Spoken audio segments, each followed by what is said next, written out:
વર્ણિવેશરમણીય દર્શનમ મંદહાસરુચિરાનનામ ભુજમ પૂજિતમ સુરુ નરોત્તમૈર્મુદા ધર્મનંદનમહં વિચિંતયે અસતોમાં ષડ્ગમય તમસોમાં જ્યોતિર્ગમય મૃત્યુર્મા અમૃતમ ગમય.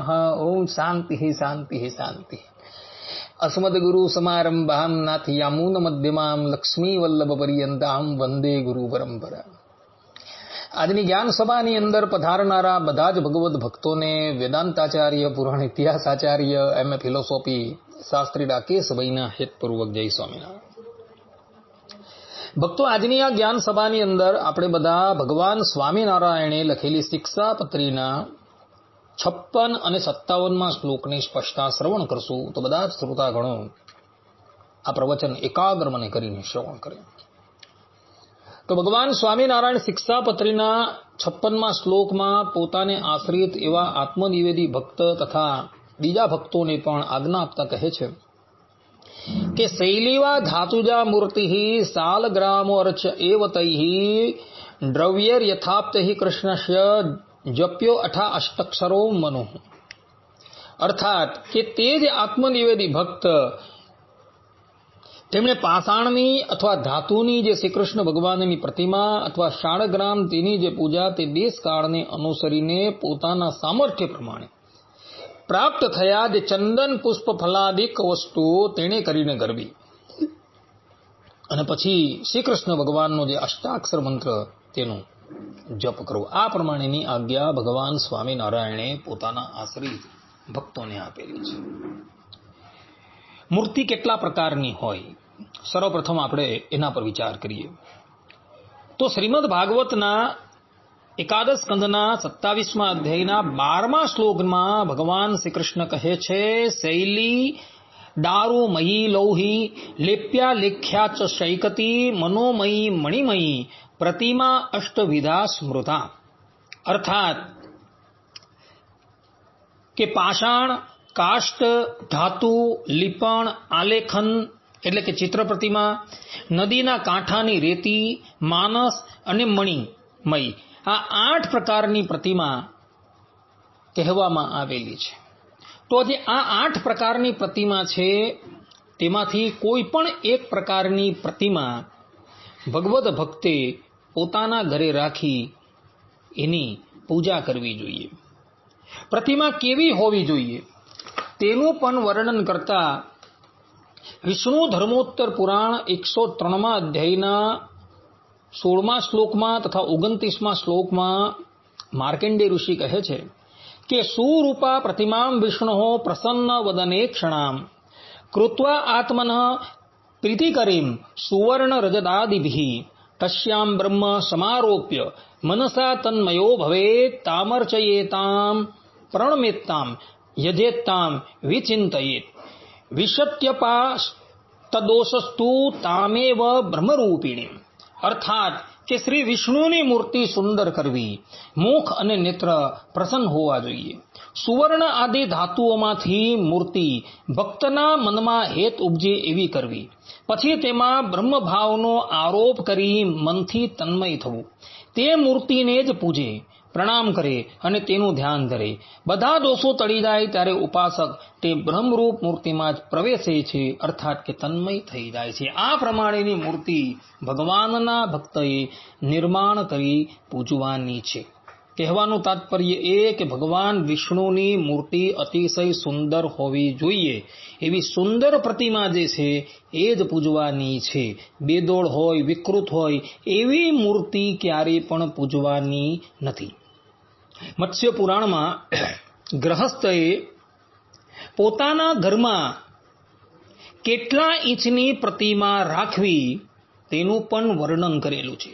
જ્યાં મત્સ્ય ભગવાન પોતાના સ્વમુખે કહે છે, મત્સ્ય પુરાણ 258મા અધ્યાયના 22મા શ્લોકની અંદર કહે છે કે અંગુષ્ઠ પર્વાદ આરભ્ય વિતંસ્તી યાવદેવતુ ગૃહેષુ પ્રતિમા કાર્યા ના અધિકા શસ્યતે બુધૈઃ.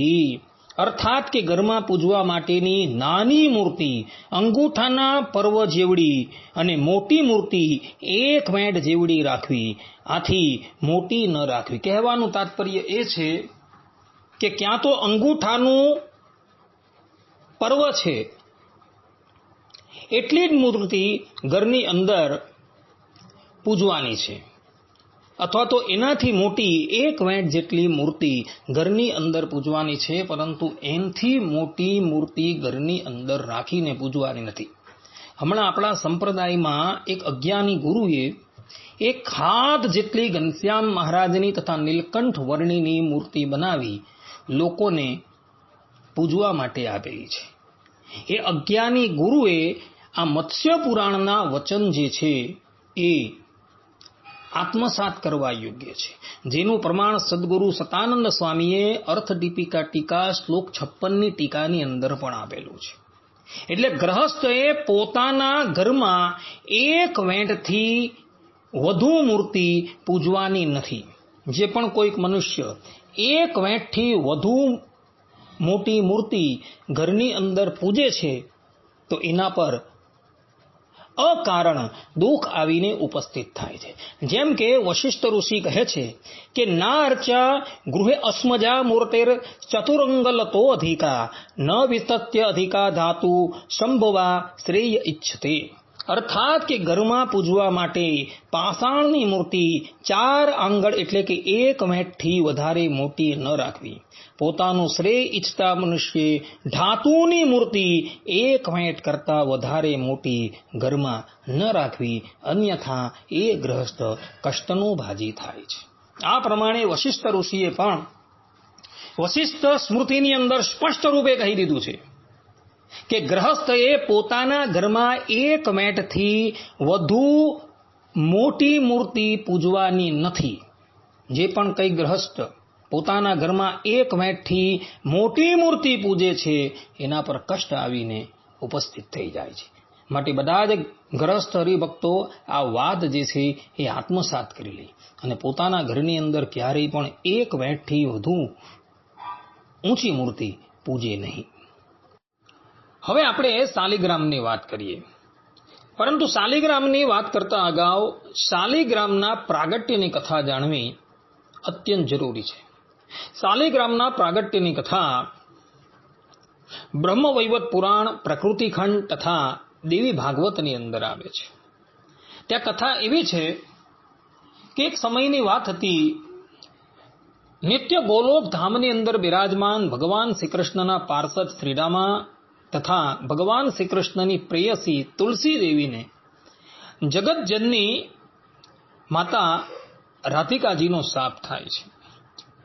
અને એ શાપને લઈને શ્રીદામા ભૂતલ પર અસુર યોનિમાં શંખચૂડના નામથી જન્મ લે છે અને તુલસી ભૂતલ પર ધર્મધ્વજ રાજાના ઘરે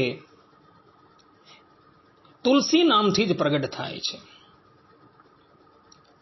સમય જતા અસુર યોનિની અંદર પ્રગટ થયેલા શંખચૂડનો અસુરોના અધિપતિ તરીકે અભિષેક થાય છે અને એ સંપૂર્ણ ત્રિલોકીને જીતી લઈ બધા જ દેવતાઓને એના અધિકાર પરથી ચ્યુત કરી દે છે.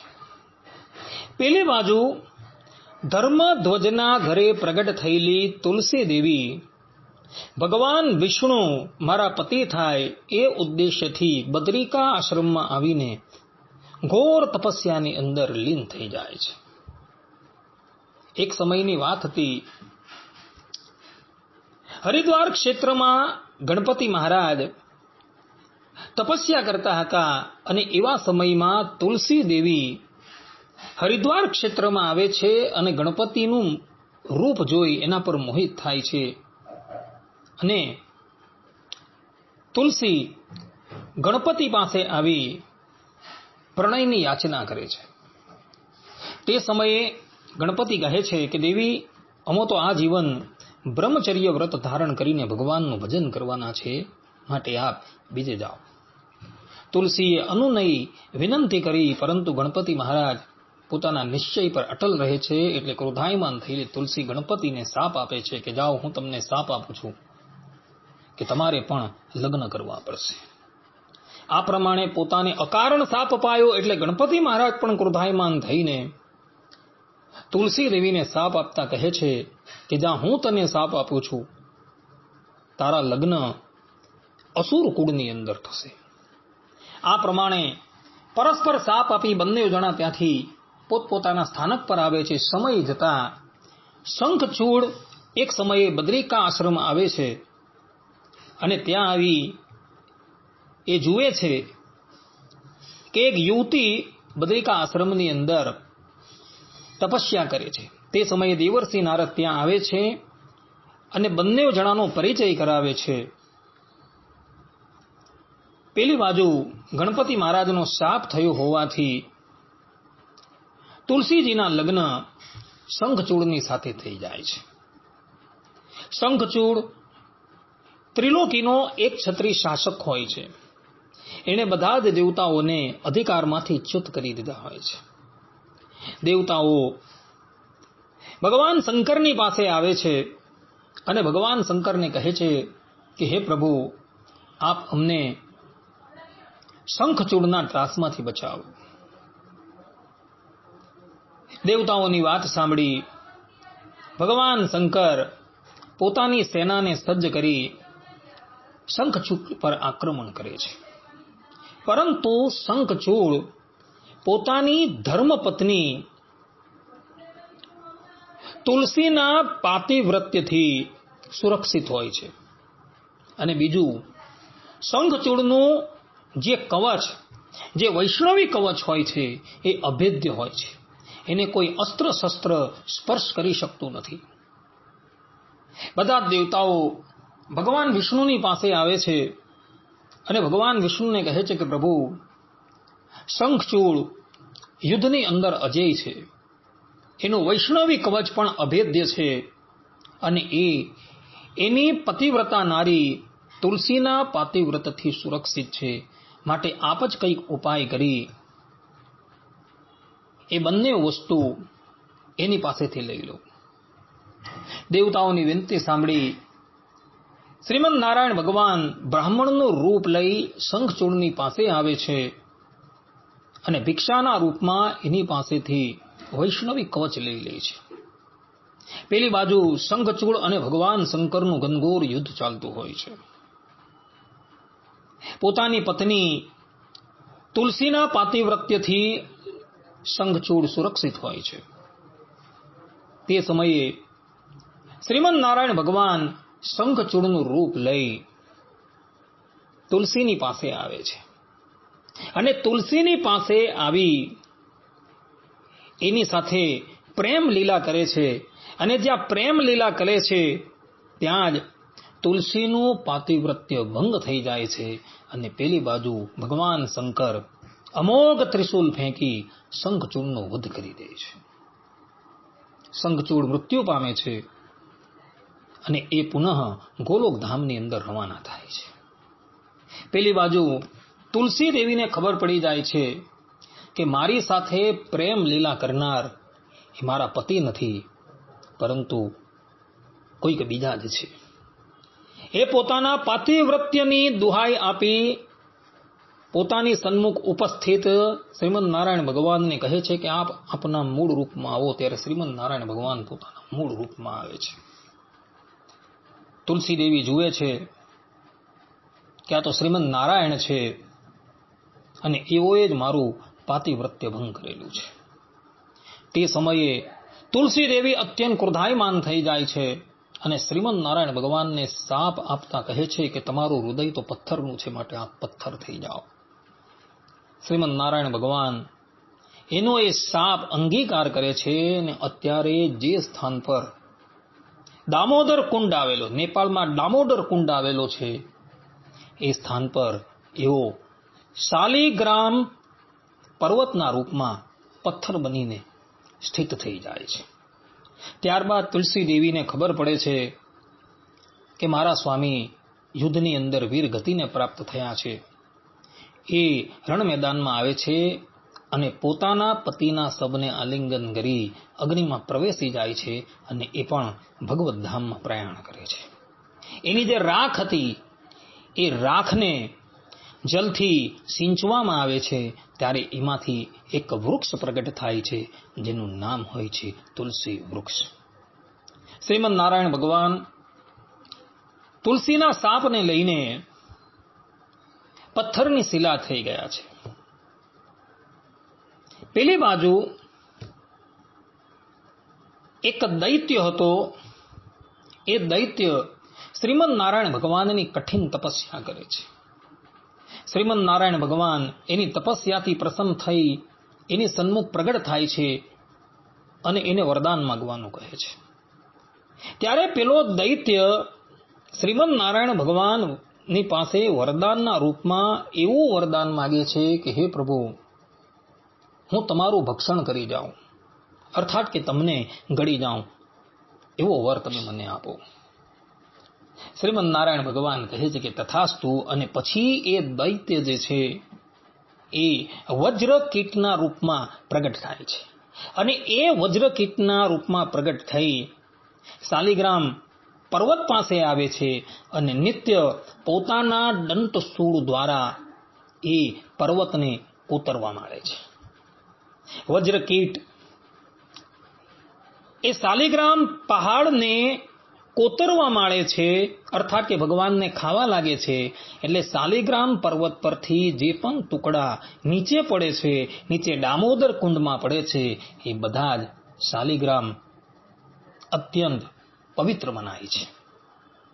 ભગવાન શ્રીમદ નારાયણે પેલા દૈત્યોનું વરદાન પણ રાખેલું છે અને એને ખાવાને અર્થે શાલિગ્રામ પહાડ આપી દીધો છે. પેલો દૈત્ય હજારો વર્ષથી શ્રીમદ નારાયણ ભગવાનને કોતરા કરે છે અને એ કોતરતા જે પણ કંઈક પથ્થર નીચે પડે છે, જેની અંદર ચક્રના ચિહ્નો હોય છે, એ બધા જ શાલિગ્રામ શિલા હોય છે.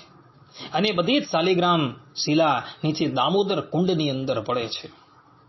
આજે પણ કહેવાય છે કે દામોદર કુંડની અંદર પડેલા શાલિગ્રામને જો તમારે લેવા હોય તો ત્યાં જઈને તુલસી પત્ર તમારે એ કુંડની ઉપર મૂકવાનું હોય છે. જેવું તુલસી પત્ર તમે એ કુંડના પાણીના જલ પર મૂકો એટલે કુંડની અંદર નીચે રહેલા શાલિગ્રામ જે છે એ તુલસી પત્ર લેવાને અર્થે ઉપર આવે છે. અને પછી એ શાલિગ્રામ લઈ જઈને તમારે એની પૂજા કરવાની છે. શાલિગ્રામની અંદર આવાહન કે વિસર્જન કરવાનું હોતું નથી. શાલિગ્રામ જેની અંદર સાક્ષાત શ્રીમદ નારાયણ ભગવાનનો પ્રવેશ હોય છે, એટલે એને ત્યાંથી લાવી સીધા જ પૂજા કરવા માટે સિંહાસનની અંદર મૂકી દેવાના છે. એની અંદર સાક્ષાત ભગવાન રહેલા હોવાથી એનું આવાહન કે વિસર્જન થતું નથી. એટલે શાલિગ્રામ શિલાના પ્રાગટ્યની કથા આ પ્રમાણે સંક્ષિપ્તમાં અમોએ તમને કહી, જે કથા બ્રહ્મ વૈવત પુરાણના પ્રકૃતિ ખંડની અંદર તથા દેવી ભાગવતની અંદર જોવા મળે છે. તો આવા શાલિગ્રામની ચારેય વર્ણના આત્મનિવેદી ભક્તોએ દેશકાળ અનુસાર પ્રાપ્ત થતા વિવિધ પ્રકારના ઉપચારોથી પૂજા કરવાની છે. તો અહીં કોઈક વ્યક્તિ એવી શંકા કરે કે ભાઈ નિર્ણય સિંધુ, ધર્મ સિંધુ તથા સ્કંદ પુરાણમાં શાલગ્રામ શિલાવાપી ચક્રાંકિત શિલામ તથા બ્રાહ્મણ પૂજય યે નિત્યમ ક્ષત્રિયાદિર ન પૂજયેત.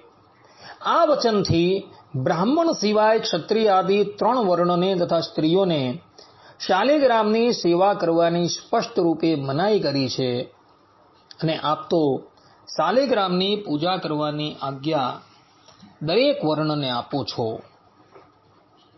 તેનું શું? આ પ્રમાણે કોઈ શંકા કરે તો તેના ઉત્તરમાં કહેવાનું કે ભાઈ વૈષ્ણવ આચાર્યોએ શાલિગ્રામની પૂજા બાબતમાં વૈષ્ણવી દીક્ષા ધારણ કરેલા ચારેય વર્ણોને શાલિગ્રામની સેવા કરવાનો અધિકાર આપેલો છે. અને વૈષ્ણવી દીક્ષાથી રહિત ને શાલિગ્રામની પૂજાનો તેઓએ અધિકાર આપેલો નથી. આ બાબતમાં સ્કંદ પુરાણ કાશી ખંડ 21મા અધ્યાયના 63મા શ્લોકમાં કાર્તિક સ્વામી કહે છે કે બ્રાહ્મણ ક્ષત્રિય વિંશામ છच्छૂદ્રાણામ અથાપિવા શાલગ્રામે અધિકારોસ્તિ ન ચાન્યેષામ કદાચન અતો નિષેધકમ યત્તુ વચનમ શ્રૂયતે સ્ફુટમ અવૈષ્ણવ પરમ તત્તદ વિજ્ઞેયમ તત્વદર્શિભિઃ. અર્થાત કે વૈષ્ણવી દીક્ષા પામેલા બ્રાહ્મણ, ક્ષત્રિય, વૈશ્ય તથા છચ્છૂદ્રોને પણ શાલિગ્રામની પૂજા કરવાનો અધિકાર છે, પણ વૈષ્ણવ સિવાયના લોકોને પૂજાનો અધિકાર નથી. તેમજ શાસ્ત્રમાં શાલિગ્રામની પૂજાનો જે નિષેધ કર્યો છે તે તો વૈષ્ણવી દીક્ષા જેમણે ન લીધી હોય તેઓને માટેનો છે. આમ રહસ્યાર્થ સમજનારા વિવેકીઓએ જાણવું. આ પ્રમાણે સ્કંદ પુરાણની અંદર સ્પષ્ટ રૂપે આ વચન જોવા મળે છે કે જે લોકોએ વૈષ્ણવી દીક્ષા ધારણ નથી કરી તે લોકોએ શાલિગ્રામની પૂજા ક્યારેય પણ કરવાની નથી. પરંતુ બ્રાહ્મણ, ક્ષત્રિય, વૈશ્ય કે શૂદ્ર આ 4 જણાએ વૈષ્ણવી દીક્ષા ધારણ કરેલી હોય તો એને શાલિગ્રામ સેવા કરવાનો અધિકાર છે. વલ્લભ સંપ્રદાયમાં આચાર્ય શ્રી વલ્લભાચાર્યજીના પુત્ર વિઠ્ઠલનાથજીએ એક જણસારીને એટલે કે મોચીને બ્રહ્મ સંબંધ એટલે દીક્ષા આપીને તેને શાલિગ્રામ શિલા પૂજવા માટે આપેલી હતી. આ જણસારી જ્ઞાતિએ કરીને શૂદ્ર હતા અને શૂદ્ર હોવા છતાં પણ શ્રી વલ્લભાચાર્યજીના પુત્ર વિઠ્ઠલનાથજીએ એના માટે શાલિગ્રામની સેવા પધરાવેલી હતી. આ વાત એઓનાથ સંપ્રદાયના માન્ય પ્રબંધ એવા 252 વૈષ્ણવની વાર્તા 124ની અંદર જોવા મળે છે. રામાનંદ સંપ્રદાયમાં ધન્ના જાટ નામના એક વૈષ્ણવ હરિભક્ત થઈ ગયા.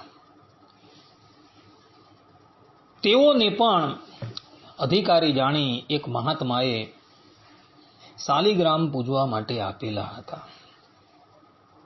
આ ઉપરાંત એક સંપ્રદાયમાં એક સધન કસાઈ નામના પણ હરિભક્ત થઈ ગયા. એઓ પણ નિત્ય શાલિગ્રામની સેવા કરતા હતા. આ પ્રમાણે વૈષ્ણવી દીક્ષા ધારણ કરનારા બ્રાહ્મણ, ક્ષત્રિય, વૈશ્ય કે શૂદ્ર આ બધા જ લોકો શાલિગ્રામની સેવા કરી શકે છે એવા વચનો શાસ્ત્રોની અંદર જોવા મળે છે. એટલે જે શંકાકારો શંકા કરે છે એની શંકા અસ્થાન પર છે. તો વળી એક બીજા શંકાકાર એવી શંકા કરે કે સ્કંદ પુરાણની અંદર એવા વચન જોવા મળે છે કે બ્રાહ્મણ્યપી હરમ વિષ્ણુ ન સ્પૃશેત શ્રેય ઇચ્છતિ સનાથા મૃતનાથા વા તસ્યા નાસ્તિ નિષ્કૃતિ. અર્થાત કે પોતાનું શ્રેય ચાહતી સધવા કે વિધવા બ્રાહ્મણીએ શિવલિંગને અથવા શાલિગ્રામને ક્યારે પણ અડવું જોઈએ નહીં, અને જો અડે તો તે દોષનું શાસ્ત્રમાં પ્રાયશ્ચિત જ કહ્યું નથી. તે જ પ્રમાણે વરાહ ભગવાન વરાહ પુરાણની અંદર કહી રહ્યા છે કે શાલગ્રામમ ન સ્પૃશેત તુ હીન વર્ણો વસુંધરે સ્ત્રી શુદ્ર કરસ્પર્શો વજ્ર સ્પર્શાધિકો મતઃ યદિ ભક્તિર ભવેત તસ્ય સ્ત્રીણામ વાપી વસુંધરે દૂરા દેવા સ્પૃશન પૂજા કારયેત સુસમાહિતઃ. અર્થાત કે હે વસુંધરે, હીન વર્ણના મનુષ્યએ શાલિગ્રામનો સ્પર્શ કરવો નહીં, કારણ કે સ્ત્રી તથા અસત શૂદ્રના હાથનો સ્પર્શ શાલગ્રામને વજ્રના ઘાત કરતા પણ વધારે લાગે છે. હે પૃથ્વી, જો શૂદ્ર કે સ્ત્રી ભક્તિ ભાવવાળા હોય તો શાલિગ્રામને અડ્યા વિના જ દૂર રહીને તેમને સાવધાનીથી બ્રાહ્મણ પાસે પૂજા કરાવે.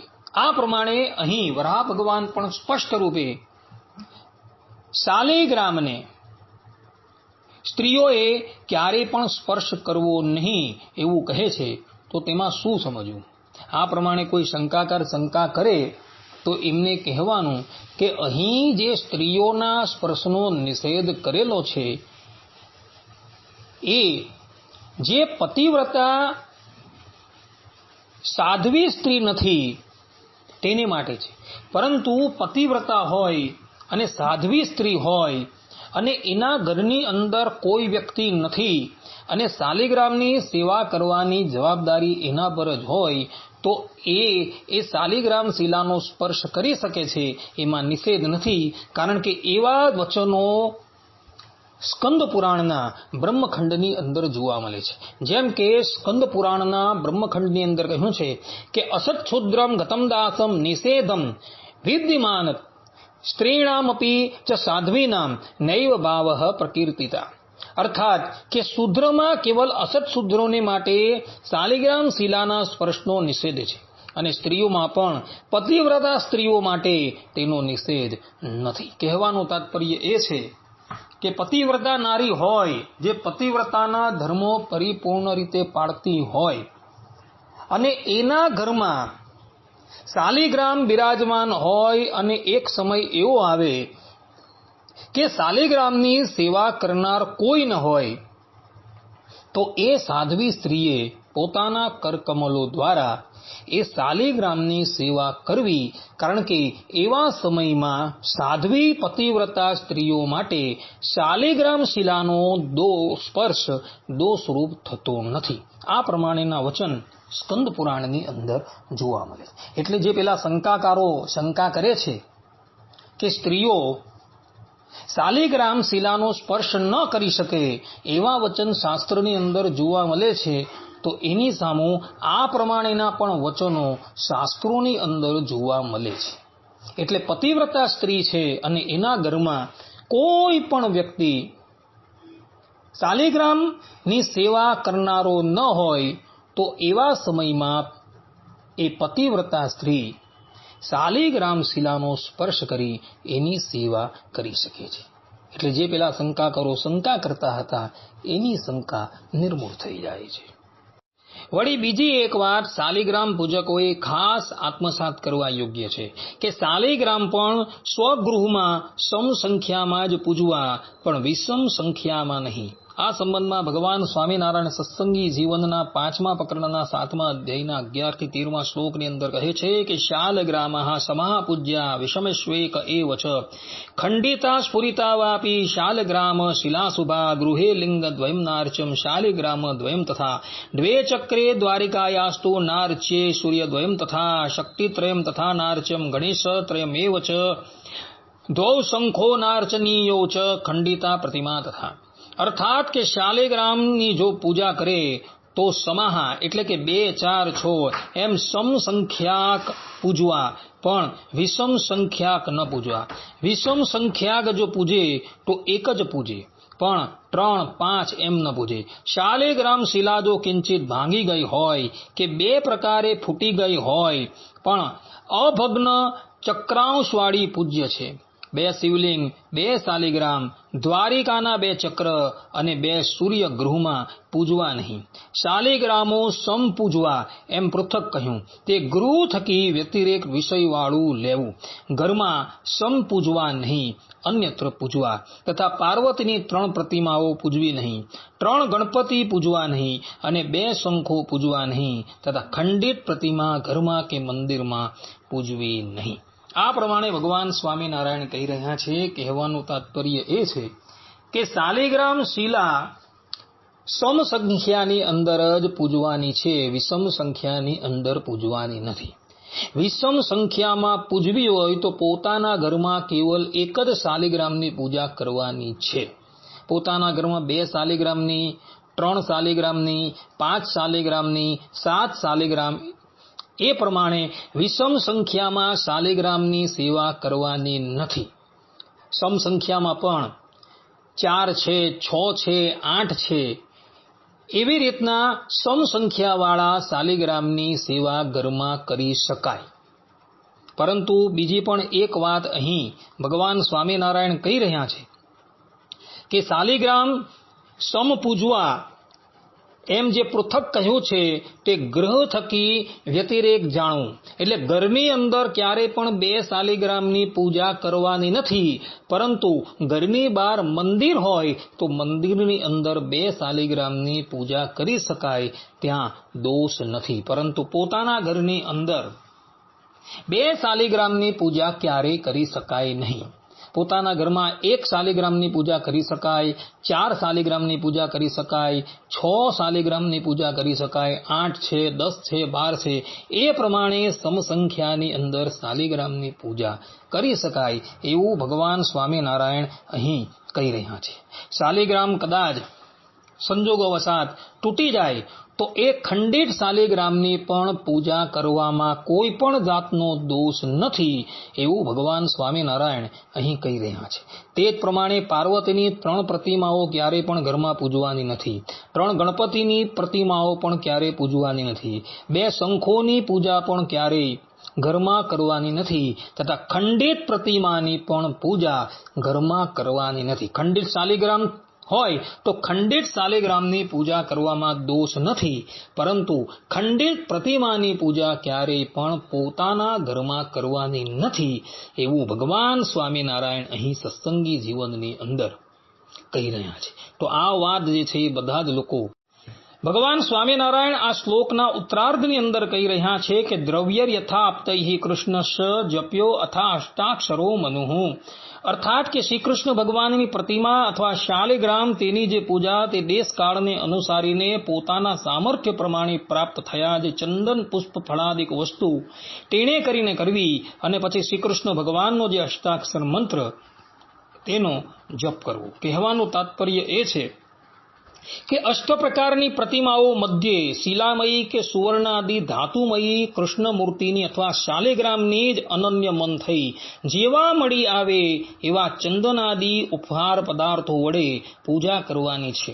પરંતુ તેમાં પણ વિવેક રાખવાનો છે. ભગવાન વિષ્ણુના પૂજનમાં ધતુરાના પુષ્પો અને આંકડાના પુષ્પોનો ઉપયોગ ક્યારેય પણ કરવાનો નથી, પરંતુ મોટો મોગરો, ચમેલી, કેવડો, આસોપાલવના પુષ્પો, જુઈ, ચંપો, પુન્નાગ, નાગકેસર, બોરસડી, પદ્મ, ઉત્પલ એટલે કે સૂર્ય રાશિ વિકાસિત કમળ, કુંડકુસુમો, કણેર તથા બીજા જુઈ વગેરે સુરભીજ પુષ્પો વડે વિષ્ણુનું પૂજન પ્રશસ્ત મનાયું છે. ઉન્મત્ત મર્ક પુષ્પમ ચ વિષ્ણોર્વર્જ્યમ સદા વદેહી મલ્લિકા માલતી કેત કાશોક ચંપકૈ પુન્નાગ નાગ વકુલૈ પદ્મકેર ઉત્પલૈસ્તથા કુંડૈશ્ચ કરવીરૈશ્ચ પુષ્પૈર અન્યૈ સુગંધિભિઃ પ્રશસ્તમ પૂજનમ વિષ્ણુર વર્જયાત્ર વનકેતકી. આ પ્રમાણે સત્સંગી જીવનના 5મા પ્રકરણના 7મા અધ્યાયના 27 થી 29મા શ્લોકમાં ભગવાન શ્રીહરિ તથા વિષ્ણુ ધર્મોત્તરની અંદર માર્કંડેય ઋષિ કહી રહ્યા છે. એટલે વિષ્ણુ ભગવાનની પૂજામાં જે પુષ્પો વિહિત માનેલા છે એના દ્વારા જ ભગવાનનું પૂજન કરવાનું છે, અને જે પુષ્પો નિષેધ મનાયા છે એના દ્વારા ભગવાનનું પૂજન કરવાનું નથી. અને એ પુષ્પો પણ સુગંધિત હોવા જોઈએ. જેની અંદરથી સુગંધ આવતી ન હોય એવા પુષ્પો દ્વારા ભગવાનનું પૂજન કરવાનું નથી એવું ભગવાન સ્વામિનારાયણ અહીં કહી રહ્યા છે. બીજી એક વાત, શાલિગ્રામની સેવામાં ક્યારેય પણ અક્ષતનો ઉપયોગ કરવાનો નથી, કારણ કે શાલિગ્રામની સેવામાં અક્ષતને નિષેધ માનવામાં આવેલા છે. પરંતુ કેવલ વૈશાખ સુદ તૃતીયા, જેને આપણે અક્ષત તૃતીયા કહીએ છીએ, એ દિવસને બાદ કરતા શાલિગ્રામની સેવામાં અક્ષતનો ઉપયોગ કરવાનો નથી. કેવલ અક્ષત તૃતીયાને દિવસે જ અક્ષતથી શાલિગ્રામની પૂજા કરી શકાય છે. તે સિવાય શાલિગ્રામની પૂજામાં અક્ષતને નિષેધ માનવામાં આવેલા છે. પરંતુ ભગવાન વિષ્ણુની જે પ્રતિમા છે એ પ્રતિમા પૂજનમાં અક્ષતનો ઉપયોગ કરી શકાય છે, આટલો વિવેક રાખવાનો છે. આ બધા વિહિત પુષ્પોમાં પણ કમળનું પુષ્પ ભગવાનને ઘણું પ્રિય છે. વિષ્ણુ રહસ્યમાં કહ્યું છે કે કમળનું એક પુષ્પ અર્પણ કરવા માત્રથી કરોડો વર્ષના પાપોને ભગવાન નાશ કરી દે છે. કમલે નૈકેન દેવેશમ યો અર્ચયેત કમલા પ્રિયમ વર્ષા યુત સહસ્રસ્ય પાપસ્ય કુરુતે ક્ષયમ. આ પ્રમાણે વિષ્ણુ રહસ્યની અંદર કહેલું છે. પરંતુ કમળના પુષ્પો કરતાં પણ ભગવાનને તુલસી અત્યંત પ્રિય છે. જેમ કે પદ્મપુરાણની અંદર કહ્યું છે, અત્યંત વલ્લભાશાહી શાલગ્રામાભિધે હરો. કહેવાનું તાત્પર્ય એ છે કે કમળ કરતાં પણ ભગવાનને તુલસી અત્યંત પ્રિય હોવાથી ભગવાનની સેવામાં તુલસી અવશ્ય રાખવી જોઈએ. તે જ પ્રમાણે સ્કંદ પુરાણની અંદર કહ્યું છે કે એક બાજુ રત્ન, મણિ તથા સુવર્ણ નિર્મિત ઘણા બધા પુષ્પ અર્પણ કરવામાં આવે અને બીજી બાજુ તુલસી દલ અર્પણ કરવામાં આવે તો ભગવાન તુલસી દલને જ પસંદ કરશે. સત્ય કહીએ તો તે તુલસી દલની 16મી કળામાં પણ અન્ય દ્રવ્ય કે પુષ્પો આવી શકતા નથી. મણિ કાંચન પુષ્પાણી તથા મુક્તામયાની ચ તુલસી દલ માત્રસ્ય કલામ નારહંતી ષોડશી. આ પ્રમાણે ભગવાન શ્રી હરિને તુલસી અત્યંત પ્રિય હોવાથી ભગવાનની સેવામાં તુલસીનો ઉપયોગ કરવો, બીજા બધા દ્રવ્યો ન હોય અને કેવલ તુલસી હોય તો તુલસીથી પૂજન કરવાથી શ્રીમન નારાયણ ભગવાન એ પૂજકની સંપૂર્ણ પૂજા માન્ય કરી દેશે. પરંતુ બીજા બધા દ્રવ્ય હશે અને તુલસી ન હશે અને એ બીજા બધા દ્રવ્યથી ભગવાનની પૂજા કરવામાં આવે તો એનાથી ભગવાનની પ્રસન્નતા એટલી બધી થતી નથી. માટે ભગવાનની સેવામાં તુલસી અવશ્ય રાખવી એ સિદ્ધાંત વાત છે. આ પ્રમાણે દેશકાળ અનુસાર જેવા પત્ર, પુષ્પ ઇત્યાદિ સામગ્રી મળે તેના દ્વારા ભગવાનની પ્રતિમાનું પૂજન કરવાનું છે. એ જ સિદ્ધાંત વાત છે. અને આ વાત ભગવાન સ્વામિનારાયણે પોતાના આચરણથી સિદ્ધ પણ કરી બતાવેલી છે. વાત એવી હતી કે ભગવાન શ્રી હરિ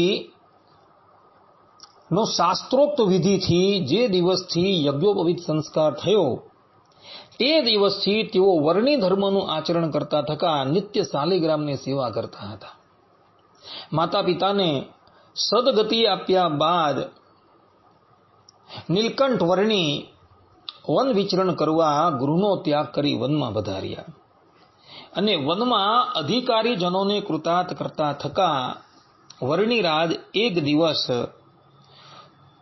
દક્ષિણ ભારતમાં આવેલ સુંદર રાજ વિષ્ણુ ક્ષેત્ર થકી ભૂતપુરી પ્રત્યે પ્રયાણ કરતા જવાના માર્ગમાં એક ઘોર મહાઅરણ્યમાં પ્રવેશ્યા અને એ મહાઅરણ્યની અંદર 5 દિવસ પર્યંત ચાલવા છતાં પણ નીલકંઠ વર્ણીને નથી તો અન્ન મળતું કે નથી તો જળ મળતું. કારણ કે એ મહાઅરણ્યની અંદર કોઈક સામાન્ય કૂવો પણ ન હતો કે જે કૂવામાંથી જલ કાઢીને નીલકંઠ વર્ણી શાલિગ્રામને પાન કરાવી શકે અને પોતે પાન કરી શકે. 5મે દિવસે ચાલતા ચાલતા પ્રદોષના સમયે નીલકંઠ વર્ણી કોઈ એક સરોવરને પામ્યા. સરોવરને પામતા સર્વપ્રથમ તેઓએ સ્નાન કર્યું અને ત્યારબાદ શાલિગ્રામને સમાર્ચન કરતા થકા શાલિગ્રામને સ્નાન કરાવ્યું અને પોતાના નિત્ય કર્મ કરવા તત્પર થયા. નિત્ય કર્મથી પરવારી નીલકંઠ વર્ણી વિચારવા લાગ્યા કે શાલિગ્રામ 5 દિવસના ભૂખ્યા છે તો આપણે શાલિગ્રામને શું ધરાવીએ. તે સમયે યદ્ર ઈચ્છાથી એ મહાવનમાં નીલકંઠ વર્ણીને આબુવા ફળી નામની કેટલીક ફળીઓ મળી. એ ફળીને નીલકંઠ વર્ણીએ અગ્નિમાં શેકી અને પછી એનો ભોગ એઓએ શાલિગ્રામને ધરાવ્યો અને પછી એના દ્વારા એઓએ પણ પોતાના ઉદરની તૃપ્તિ કરી. આ પ્રમાણે નીલકંઠ વર્ણીએ જે સમયે એઓને જે સામગ્રી પ્રાપ્ત થઈ એના દ્વારા એઓએ પોતાના ઠાકોરજીની પૂજા કરી હતી. તે જ પ્રમાણે ભક્તો આપણે પણ જે સમયે અને જે કાળે જે દેશમાં જેવી સામગ્રી ઉપલબ્ધ થાય એ જ પ્રમાણે એ સામગ્રી દ્વારા આપણા ઠાકોરજીની સેવા પૂજા કરવાની છે. હવે વાત કરીએ આપણે અષ્ટાક્ષર મંત્રની. તો ભગવાન સ્વામિનારાયણ અહીં શિક્ષાપત્રીના આ શ્લોકની અંદર અંતે કહી રહ્યા છે કે શ્રી કૃષ્ણ ભગવાનનો જે અષ્ટાક્ષર મંત્ર તેનો જપ કરવો. સર્વપ્રથમ આ અષ્ટાક્ષર મંત્ર આ આપણા ઉદ્ધવ સંપ્રદાયને કેવી રીતના પ્રાપ્ત થયો એ જાણવાની જરૂર છે. તો આ સંબંધમાં સત્સંગી જીવનના પ્રથમ પ્રકરણના 15 અને 16મા અધ્યાયમાં એક કથા આવે છે. કથા એવી છે કે સદગુરુ રામાનંદ સ્વામી દક્ષિણ ભારતમાં આવેલા શ્રીરંગમ ક્ષેત્રમાં રામાનુજાચાર્યજીની આરાધના કરતા હતા. એમની આરાધનાથી પ્રસન્ન થઈ રામાનુજાચાર્યજી એઓની સન્મુખ પ્રગટ થાય છે અને એમને દીક્ષાથી અલંકૃત કરી 2 મંત્ર પ્રદાન કરે છે. ત્યારબાદ રામાનંદ સ્વામી પોતાની પાસે આવતા મુમુક્ષુઓને એ બંને મંત્રો પ્રદાન કરતા હતા અને પ્રદાન કરતા થતા ભૂતલ પર સ્વચ્છંદપણે વિચરણ કરતા હતા. એક દિવસ વિચરણ કરતા કરતા રામાનંદ સ્વામી વૃંદાવન ધામ પધાર્યા અને વૃંદાવન ધામમાં રહી એવો શ્રી કૃષ્ણ ભગવાનની આરાધના પરાયણ થયા. કેટલાય મહિના પર્યંત શ્રી કૃષ્ણ ભગવાનની આરાધના કરી. ત્યારે શ્રી કૃષ્ણ ભગવાન એઓની સન્મુખ પ્રગટ થઈ એમને દર્શન આપી અનુગ્રહ કરતા હતા. ભગવાન શ્રી કૃષ્ણએ તે સમયે રામાનંદ સ્વામીને એમના પૂર્વજન્મનું જ્ઞાન આપ્યું. રામાનંદ સ્વામીને ખબર પડી કે પૂર્વજન્મમાં હું ઉદ્ધવ હતો અને બદરિકા આશ્રમમાં દુર્વાસાએ નરનારાયણ દેવ તથા ઋષિમુનિઓને શાપ આપેલો હતો. એ શાપ ભેળા મને પણ શાપ અપાયો હતો, એટલે હું આ ધરાતલ પર પ્રગટ થયો છે. ભગવાન શ્રી કૃષ્ણ તે પછી ઉદ્ધવ અવતાર રામાનંદ સ્વામીને 2 મંત્ર આપે છે. જે મંત્ર છે શ્રી કૃષ્ણ ત્વમ ગતિર્મમ અને બ્રહ્મો અહમ કૃષ્ણ દાસોસ્મી. અને એઓને આજ્ઞા કરે છે કે તમે ભૂતલ પર નવીન સંપ્રદાય પ્રવર્તાવો અને પોતાની પાસે આવેલા મુમુક્ષુઓને આ બંને મંત્રો પ્રદાન કરજો. આટલું કહી ભગવાન શ્રી કૃષ્ણ અંતર્ધાન થઈ જાય છે. ત્યારબાદ રામાનંદ સ્વામી ધરાતલ પર નવીન સંપ્રદાયને પ્રવર્તાવા લાગ્યા અને એમના આચરણને જોઈ કેટલાય મુમુક્ષુજન એમનો આશ્રય કરવા લાગ્યા. જ્યારે સાક્ષાત શ્રી કૃષ્ણ ભગવાન જ ભગવાન શ્રી હરિના રૂપમાં પ્રગટ થયા, ત્યારે રામાનંદ સ્વામી એઓને પણ દીક્ષાથી અલંકૃત કરી પોતાની ધર્મધુરા સોંપી પોતે અંતર્ધાન થઈ જાય છે. ભગવાન શ્રી હરિ ઉદ્ધવ સંપ્રદાયની ગાદી પર બિરાજમાન થયા બાદ કેટલાય વર્ષો પર્યંત ઉદ્ધવ સંપ્રદાયનો પ્રચાર અને પ્રસાર કરતા હતા અને પછી પોતાના ઉત્તરાધિકારી તરીકે પોતાના બંને ભાઈઓના દીકરાને ઉદ્ધવ સંપ્રદાયની પવિત્ર ગાદી પર બિરાજમાન કરી એ મંત્રનું દાન એમને કરતા હતા. અને એ આચાર્ય પરંપરામાં આજે પણ એ મંત્ર આપણા આચાર્યની પાસે સુરક્ષિત છે અને પોતાની પાસે આવતા મુમુક્ષુઓને આચાર્ય શ્રી એ મંત્ર પ્રદાન કરે છે. આ પ્રમાણે ભક્તો પંચરાત્ર શાસ્ત્ર અંતર્ગત આ બંને અષ્ટાક્ષર મંત્ર રામાનંદ સ્વામીને કેવી રીતના પ્રાપ્ત થયા અને એ આપણા સંપ્રદાયમાં કેવી રીતના આવ્યા એનો ઇતિહાસ સત્સંગી જીવનમાં જોવા મળે છે. આ અષ્ટાક્ષર મંત્રના ઋષિ કોણ છે, એનો છંદ કયો છે તથા એના દેવતા કયા છે એ જાણવાની પણ ખાસ જરૂર છે. તો સત્સંગી જીવનના ચતુર્થ પ્રકરણના 48મા અધ્યાયના 44મા શ્લોકમાં ભગવાન સ્વામિનારાયણ પોતાના સ્વમુખે કહે છે કે અસ્ય શ્રીકૃષ્ણ મંત્રસ્ય છંદો અનુષ્ટુપ ચ નારદ ઋષિશ્ચ દેવતા કૃષ્ણ, અર્થાત કે આ શ્રીકૃષ્ણ મંત્રનો છંદ અનુષ્ટુપ છે, નારદ ઋષિ છે અને તેના દેવતા સાક્ષાત શ્રી કૃષ્ણ ભગવાન છે. આ પ્રમાણે ભક્તો આ અષ્ટાક્ષર મંત્રના દેવતા, ઋષિ અને છંદ એનું વર્ણન સત્સંગી જીવનની અંદર કરવામાં આવેલું છે. તો દરેક સત્સંગીએ પોતાની નિત્ય પૂજામાં આ અષ્ટાક્ષર મંત્રનો જાપ કરવાનો છે, કારણ કે ભગવાન સ્વામિનારાયણે પોતાના સમસ્ત આશ્રિતોને એ પ્રમાણેની આજ્ઞા આપેલી છે.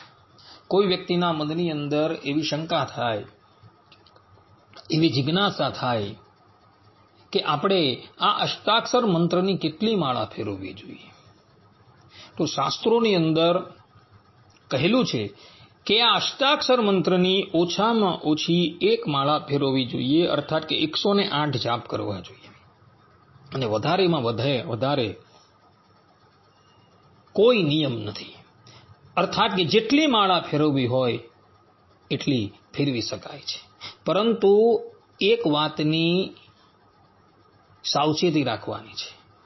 આ અષ્ટાક્ષર મંત્ર એ આસન પર બિરાજમાન થઈને એકાગ્ર મને કરીને જપવાનો છે, પરંતુ હાલતા ચાલતા અપવિત્ર અવસ્થામાં આ અષ્ટાક્ષર મંત્રનો જાપ કરવાનો નથી. તમે ઠાકોરજીની સેવા કરતા હો ત્યારે સેવામાં પોતાના મસ્તકને ઢાંકી સ્વસ્તિકાસન અથવા તો પદ્માસન પર બિરાજમાન થઈ એકાગ્ર મને કરીને આ મંત્રના અર્થનું અનુસંધાન મનમાં વિચારતા થતા મંત્રનો જાપ કરવાનો છે. કારણ કે મંત્રનો જાપ કરતી વખતે અર્થનું અનુસંધાન રાખવું અત્યંત જરૂરી છે. અર્થના અનુસંધાન રાખ્યા વગર જાપ કરવામાં આવે તો એ જાપનું કોઈ ફળ મળતું નથી. આ પ્રમાણે ભગવાન સ્વામિનારાયણે અહીં શિક્ષાપત્રીમાં 56મા શ્લોકમાં જે પ્રમાણે કહ્યું છે એ જ પ્રમાણે આપણે ક્રિયા કરવાની છે, અને પછી આપણું વ્યવહારિક કાર્ય કરવાનું છે. આ પ્રમાણે ભક્તો અહીં શિક્ષાપત્રીના 56મા શ્લોકની વ્યાખ્યા પૂર્ણ થાય છે. હવે આપણે 57મા શ્લોકની વાત કરીએ. તો શિક્ષાપત્રીના 57મા શ્લોકમાં ભગવાન સ્વામિનારાયણ પોતાના સમસ્ત આશ્રિતોને આજ્ઞા આપતા કહે છે કે સ્તોત્રાદેરથ કૃષ્ણસ્ય પાથ કાર્ય સુશક્તિતઃ તથા અનઅધીત ગિર્વાણૈ કાર્યમ તન્નામ કીર્તનમ. અર્થાત કે તે પછી શ્રી કૃષ્ણ ભગવાનના જે સ્તોત્ર અથવા ગ્રંથ તેનો જે પાઠ તે પોતાના સામર્થ્ય પ્રમાણે કરવો, અને જે સંસ્કૃત ન ભણ્યા હોય તેમણે શ્રી કૃષ્ણ ભગવાનનું કીર્તન કરવું. કહેવાનું તાત્પર્ય એ છે કે મંત્ર જપ કર્યા પછી શ્રી કૃષ્ણ સંબંધી વિષ્ણુ સહસ્ત્રનામ, નારાયણ કવચ, જનમંગલ સ્તોત્રમ, સર્વમંગલ સ્તોત્રમ, ભીષ્મ સ્તવરાજ, ગજેન્દ્ર મોક્ષ ઇત્યાદિ સ્તોત્રમનો પાઠ કરવો, અથવા તો શ્રીમદ ભાગવત છે, વાલ્મીકી રામાયણ છે, વચનામૃતમ છે, સત્સંગી જીવનમ છે ઇત્યાદિ ગ્રંથનો પાઠ કરવો. એમાં પણ જે લોકો સંસ્કૃત ભણેલા હોય એ સંસ્કૃત ભણેલા વિદ્વાનોએ અર્થના અનુસંધાન સાથે પાઠ કરવાનો છે. અર્થના અનુસંધાન વગર કરાયેલો પાઠ ન કર્યા બરાબર છે.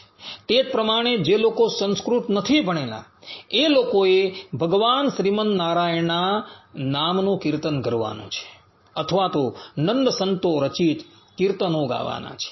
અને કીર્તનો ગાવા તથા ભગવાન શ્રીમન નારાયણના નામનું ઉચ્ચ સ્વરે કીર્તન કરવું, તે સમયે પણ અર્થના અનુસંધાન સાથે કીર્તન કરવાનું છે. નંદ સંતો રચિત કીર્તન ગાવા, એ કીર્તનની અંદર પણ જે લીલાના કીર્તન હોય એ લીલા સંભાળવાની છે. તો જ તમે એ કીર્તન કરશો, તેનું ફલ તમને યથાર્થપણે પ્રાપ્ત થશે. ભગવાન સ્વામિનારાયણ આ ધરાતલની ઉપર વિરાજમાન હતા ત્યારે તેઓ પણ નિત્ય શાલિગ્રામની પૂજા કર્યા બાદ પોતે સ્વરચિત ગુટકાનો પાઠ કરતા હતા. આ સંબંધમાં સદગુરુ સતાનંદ સ્વામી સત્સંગી જીવન 1:31-17-24 અંદર કહે છે કે માનુષ દેહ ધારણ કરીને ધરાતલ પર પધારનારા ભગવાન શ્રીહરિ પણ શ્રીમદ ભાગવતમાંથી દસમ સ્કંદ અને પંચમ સ્કંદ તથા સ્કંદ પુરાણમાંથી શ્રી વાસુદેવ મહાત્મ્ય, મહાભારતમાંથી શ્રીમદ ભગવદ્ ગીતા, વિદુર નીતિ અને વિષ્ણુ સહસ્ત્રનામ અને ધર્મશાસ્ત્રોમાંથી યાજ્ઞવલ્ક્ય સ્મૃતિ, આ 4 સદગ્રંથોમાંથી સારપણે ઉદ્ધારી દસમ સ્કંધાદિ ચારેયનો સાર લખી પોતે કૃષ્ણ સેવા કર્યા બાદ તેઓ તેનો નિત્ય પાઠ કરતા હતા. ભગવાન શ્રીહરિ પણ આ બધા જ શાસ્ત્રોમાંથી સાર ઉદ્ધારી એનો ગુટકો લખતા હતા અને ગુટકાનો નિત્ય પાઠ કરતા હતા. તે જ પ્રમાણે શ્રી નારી અંકની અંદર પુષ્ટ 450 પર અંબરીશ રાજાની ધર્મપત્નીનું ચરિત્ર આવે છે. ભક્તરાજ અંબરીશ રાજાની પત્ની પણ પ્રાતઃકાલે ભગવાનની 1600 ઉપચારથી પૂજા કર્યા બાદ પોતે સંસ્કૃત ન ભણેલા હોવાથી ભગવાન શ્રીમદ નારાયણ પાસે પ્રેમપૂર્વક તેમનું કીર્તન કરતા હતા. આ પ્રમાણે ભક્તો જે લોકો સંસ્કૃત ભણેલા છે એ સંસ્કૃત ભણેલા વિદ્વાનોએ સંસ્કૃતમાં સ્તોત્રાદિકનો પાઠ કરવાનો છે અને જે લોકો સંસ્કૃત નથી ભણેલા તે લોકોએ શ્રીમદ નારાયણ ભગવાનનું કીર્તન કરવાનું છે એવું ભગવાન સ્વામિનારાયણ અહીં શિક્ષાપત્રીના 57મા શ્લોકની અંદર કહી રહ્યા છે. આ પ્રમાણે ભક્તો અહીં 57મા શ્લોકની વ્યાખ્યા પણ પૂર્ણ થાય છે અને આપણે આપણી કથાને પણ અહીં વિરામ આપીએ છીએ. સર્વે સંતુ નિરામયઃ, સર્વે સુખીનો ભવંતુ, સર્વભદ્રાણિ પશ્યન્તુ, મા કશ્ચિદ દુઃખ ભાગ ભવેત. અસ્તુ. જય સ્વામિનારાયણ.